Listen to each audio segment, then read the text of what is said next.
Hello my dear students, you are most welcome on WS academy. This is me Kusum ma'am and ये है Indian polity revision series lecture, जिसमें आज हम preamble of India का revise करेंगे। इससे पहले हमने ऑलरेडी बहुत सारे जो चैप्टर्स है वो कंप्लीट किए, जैसे fundamental duties, directive principles of state policy and constitution making, वो हमने ऑलरेडी इसमें किया। मैंने प्लेलिस्ट बना के रखा है, अगर आपने प्रीवियस लेक्चर्स मिस किए हैं आप वहाँ पे जाके देख सकते हैं। उसमें नाम लिखिए JKPSI रिवीजन इंडियन पॉलिटी, ठीक है।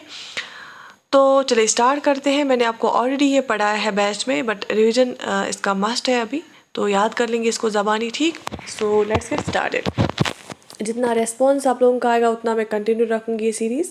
एंड ऑलरेडी मैंने कल के लिए भी प्रीमियर लगा के रखा है, मॉडर्न हिस्ट्री भी हम स्टार्ट करेंगे, उसको भी हम पूरा रिवाइज करेंगे मॉडर्न हिस्ट्री का। So let's begin. Preamble of India क्या है? देखो, प्रीएम्बल ऑफ इंडिया जो है बेसिकली इसमें कुछ टेक्स्ट लिखे हैं, ठीक है। वो टेक्स्ट आपको याद होना चाहिए। प्रीएम्बल जो है वो एक कुछ लाइंस है वो टेक्स्ट की, वो आपको याद होनी चाहिए। सिंपली आप मान लीजिए, जैसे मैं आपको नहीं जानती हूँ, मैं आपसे मिलूँगी तो मैं आपको आपका आईडी कार्ड मांगूंगी। तो मैं आपको आईडी कार्ड मांगूंगी तो आपके आईडी कार्ड पे कुछ 4-5 चीज़ें लिखी होंगी, जिससे मुझे अंदाज़ा होगा कि आप किस तरह के इंसान हैं, आपकी क्वालिफ़िकेशन क्या है, नाम क्या है, रहते कहाँ हैं, किस एरिया से बिलोंग करते हैं। तो मेन चीज़ें उसमें आईडी कार्ड पे लिखे होता है, आपका नाम, आपका पेरेंटेज, आपकी रेजिडेंस, आपकी ऑक्यूपेशन, आपकी क्वालिफ़िकेशन एंड आपका जो है DOB भी लिख के होता है।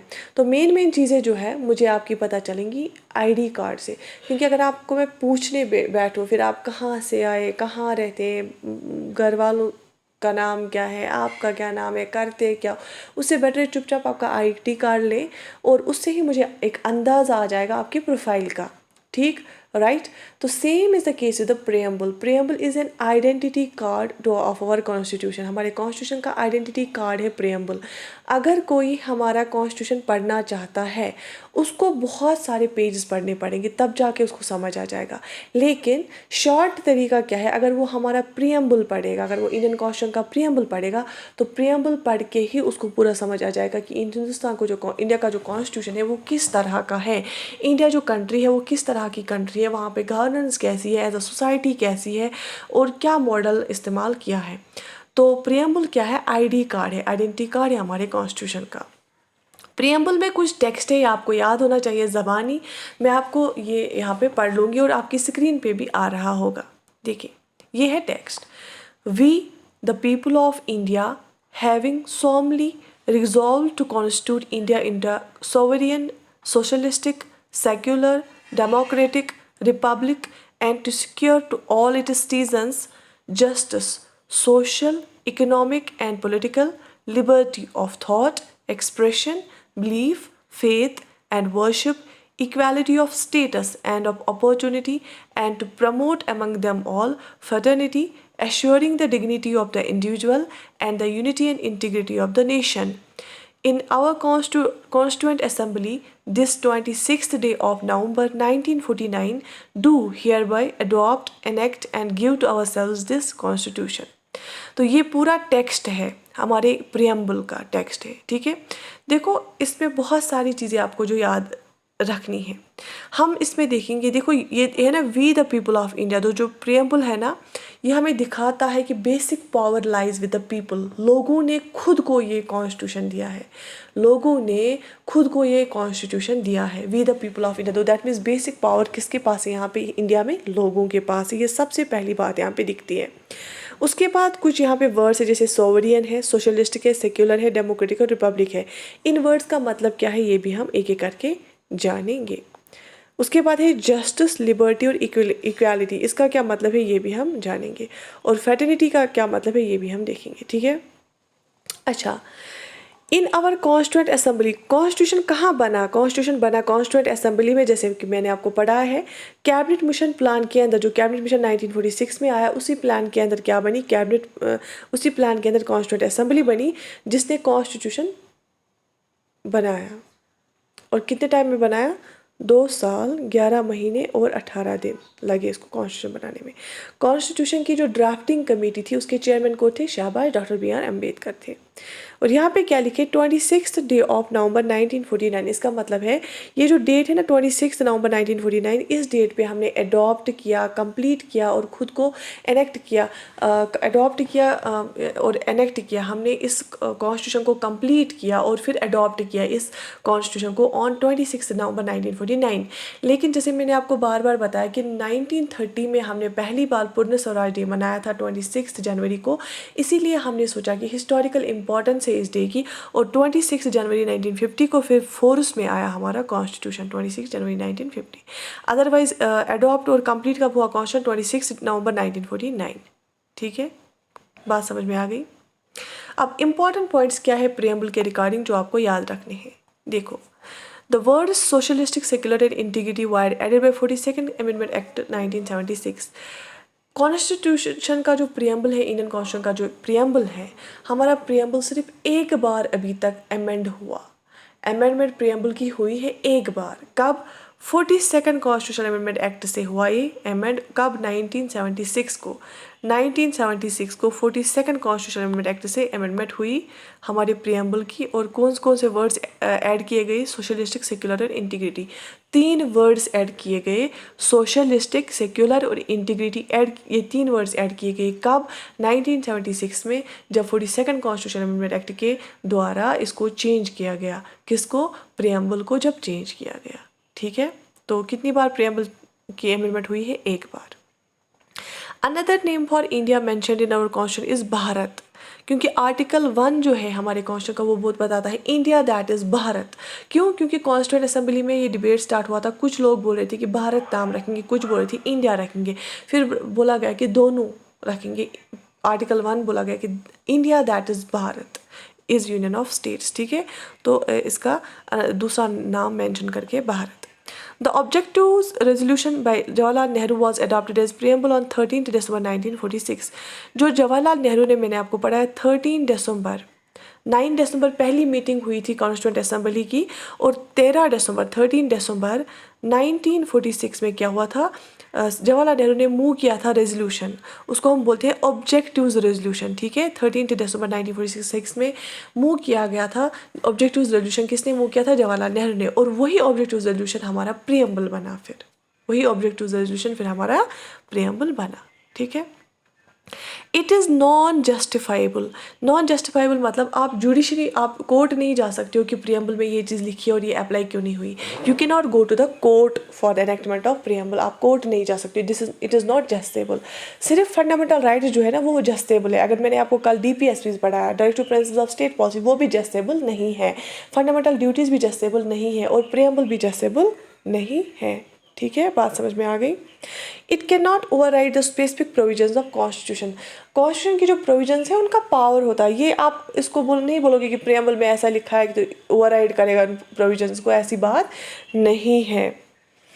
इट कैन बी अमेंडेड, आप प्रियम्बल को अमेंड कर सकते हो, क्योंकि एक बार इसको अमेंड किया गया, चेंज किया गया। कब? 42nd कॉन्स्टिट्यूशन एक्ट के द्वारा 1976 में, जब 3 वर्ड्स को ऐड किया गया, सोशलिस्टिक, सेक्युलर और इंटीग्रिटी को। It has been amended only once by 42nd Constitutional Amendment Act 1976। याद रहा? शाबाश। What is the goal of our constitution? हमारे कॉन्स्टिट्यूशन का गोल क्या है? Goal of our constitution is to provide justice. देखो ये 3 वर्ड्स, जस्टिस, लिबर्टी और इक्वालिटी और फर्टर्निटी, 4 ये चीज़ें लिखी हैं कॉन्स्टिट्यूशन में। इनका मतलब क्या है? हमारे कॉन्स्टिट्यूशन का गोल ये बताती है। हमारे कॉन्स्टिट्यूशन का गोल क्या है? हमारे कॉन्स्टिट्यूशन का गोल ये है कि इसलिए हमने कॉन्स्टिट्यूशन बनाया सो दैट कि जस्टिस हम प्रोवाइड कर सके। और 3 टाइप्स की justice, political justice, economic justice, social justice. ना ही सोशल सोसाइटी में एज अ सोशल डिस्क्रिमिनेशन हो, ना ही इकोनॉमिक बेस पे डिस्क्रिमिनेशन हो, ना ही पॉलिटिकल डिस्क्रिमिनेशन हो। सबको पॉलिटिकल राइट मिले, सबको वोटिंग राइट मिले, सबको जो है equal pay for equal work मिले और किसी को डिस्क्रिमिनेट ना हो जाए, सबको इक्वलिटी बिफोर लॉ मिले। तो जस्टिस की बात की गई, सोशल, इकोनॉमिक और पॉलिटिकल जस्टिस की बात की गई। ये सबसे पहला गोल है हमारे कॉन्स्टिट्यूशन का, क्योंकि जो भी डेमोक्रेटिक कंट्री होती है उनके 2 पिलर्स होते हैं, इक्वालिटी और जस्टिस। ठीक है, तो पहला गोल क्या है हमारे कॉन्स्टिट्यूशन का? जस्टिस। और कौन कौन सी justice? Social, economic and political. उसके बाद है लिबर्टी, दूसरा goal, liberty of thought, expression, belief, faith and worship. कि एक इंसान को की पर्सनैलिटी को डेवलप होने देना है, लिबर्टी ऑफ थॉट देनी है, एक्सप्रेस कोई चीज़ एक्सप्रेस कर सकता है, कोई भी बिलीव पाल सकता है, कोई भी फेथ रख सकता है और वर्शिप भी कर सकता है किसी भी तरीके से, unless it is harmful to others. ठीक है। तीसरा गोल है वो है equality of status and opportunity. Equal status हर एक को देना है और इक्वल अपॉर्चुनिटी हर एक को देनी है। आपको पता है इन्हीं गोल्स के बेस पे अंदर हमारे पास राइट्स है, जैसे राइट टू इक्वलिटी है, राइट टू फ्रीडम है, right to freedom of religion है। ठीक है। उसके बाद चौथा गोल क्या है, फर्टर्निटी क्या होती है, assuring the dignity of individual and unity and integrity of nation. Fraternity होता है ब्रदरहुड, भाईचारा रखना आपस में। जब भाईचारा रहेगा तभी हमारी नेशनल सिक्योरिटी बरकरार रहेगी, यूनिटी रहेगी और इंटीग्रिटी हमारी नेशन की रहेगी। तो हमारे गोल क्या है कॉन्स्टिट्यूशन का, जस्टिस, इक्वलिटी, लिबर्टी और फर्टर्निटी। बात समझ में आ गई? शाबाश। Meaning of important terms used in preamble में कुछ इंपॉर्टेंट टर्म्स यूज़ की गई हैं, उनका मतलब क्या है, कुछ तो हमें पता चला अभी, जस्टिस, इक्वालिटी, लिबर्टी और फ्रेटर्निटी का। देखो सबसे पहले हम देखेंगे रिपब्लिक का मतलब क्या होता है। Means a state in which people have supreme power and head of the state is elected by people, it means there is no heredity rule. Republic का मतलब होता है जहाँ पे हेड ऑफ द स्टेट होता है, जो होता है वो लोगों से चुना हुआ हो, लोग इलेक्ट करते हैं हेड ऑफ स्टेट को, जहाँ पे हेरिडिटी रूल ना हो। जैसे ब्रिटेन की बात करेंगे, ठीक है, ब्रिटेन की बात करें, ब्रिटेन रिपब्लिक है? नहीं। ब्रिटिश गवर्नमेंट जो है वो रिपब्लिक नहीं, जो इंग्लैंड है, जो ब्रिटेन गवर्नमेंट या ब्रिटेन कंट्री है वो रिपब्लिक नहीं है। क्यों? क्योंकि वहाँ पे अभी भी किंग और क्वीन है, वहाँ पे अभी भी मोनार्की है, वहाँ पे अभी भी हेरिडिटी रूल है। लेकिन इंडिया रिपब्लिक है, क्योंकि यहाँ का जो हेड ऑफ द स्टेट है, हेड ऑफ द स्टेट कौन है यहाँ पे, मतलब स्टेट हम पूरी कंट्री, पूरी गवर्नमेंट को बोलते हैं। हेड ऑफ द स्टेट यहाँ पे प्रेसिडेंट होता है, first citizen of India president होता है। हेड ऑफ द स्टेट जो यहाँ पे वो इलेक्टेड होता है, वो लोगों से चुना हुआ होता है। लोग सबसे ज़्यादा पावरफुल होते हैं रिपब्लिक स्टेट में, तो लोग चुनते हैं हेड ऑफ द स्टेट को, प्रेसिडेंट को, इसलिए इंडिया एक रिपब्लिक कंट्री है। अगर हम ब्रिटेन की बात करेंगे, वहाँ पे मोनार्की रूल चल रहा है, वहाँ पे क्वीन और किंग होता है, तो वो रिपब्लिक नहीं है। तो यही होता है मतलब रिपब्लिक का।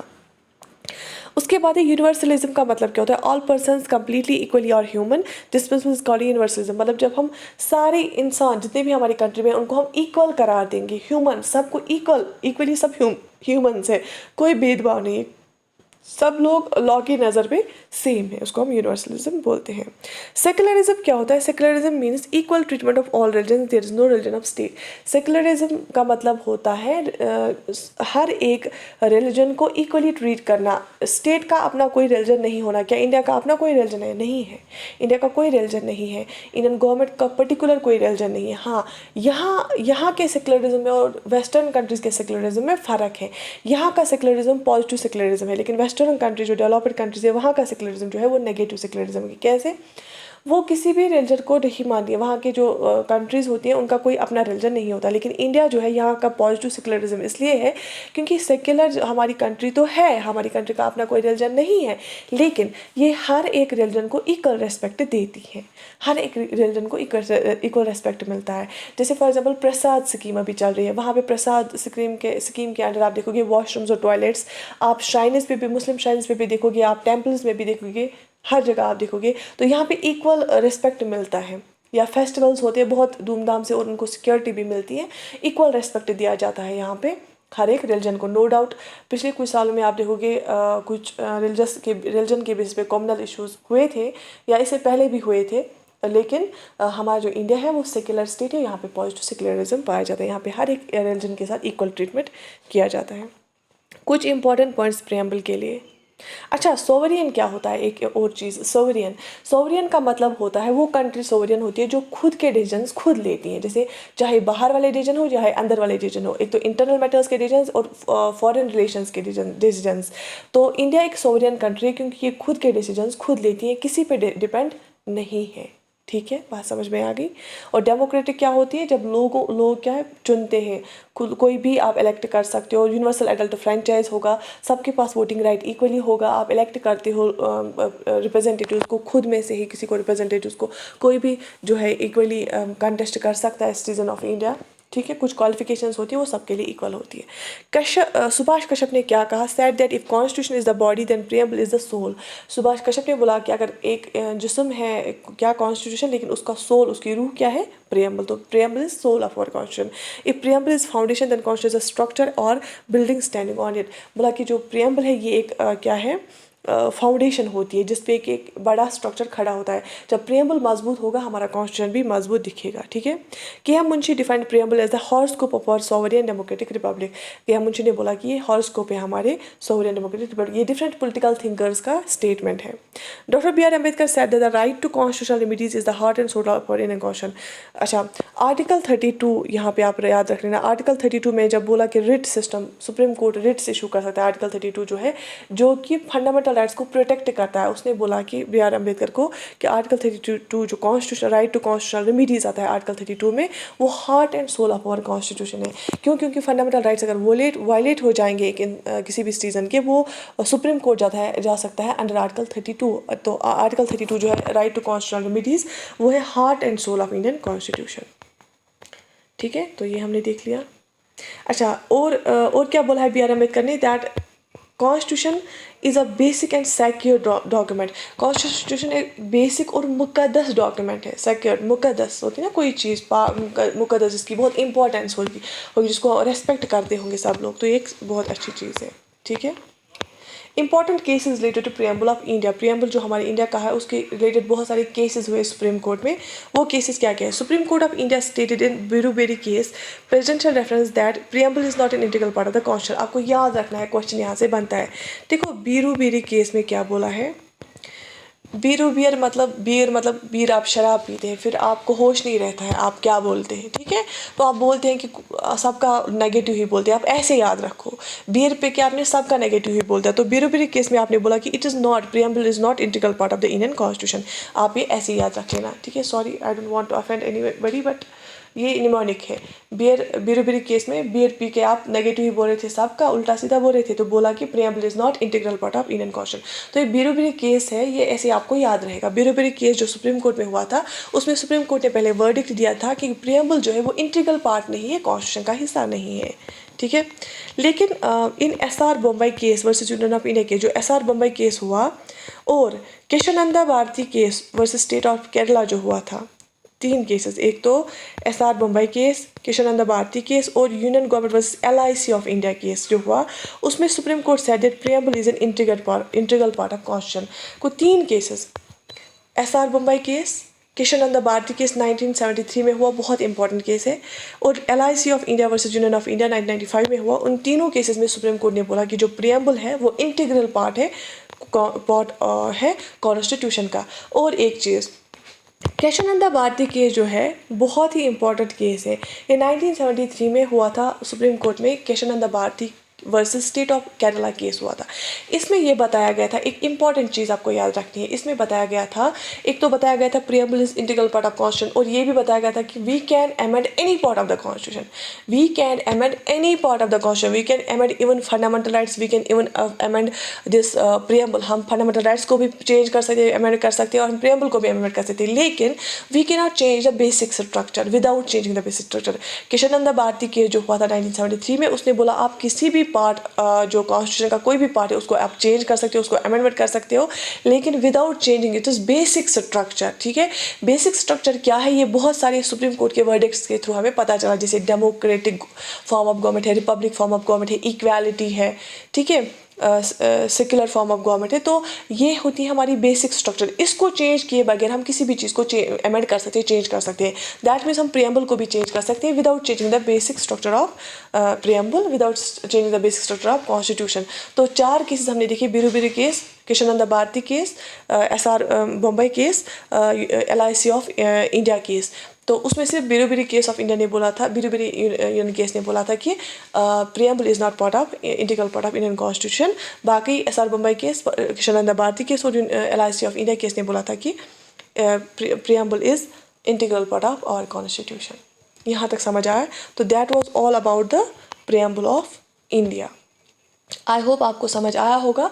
If you want to continue this series and then show your support and right in the comment section.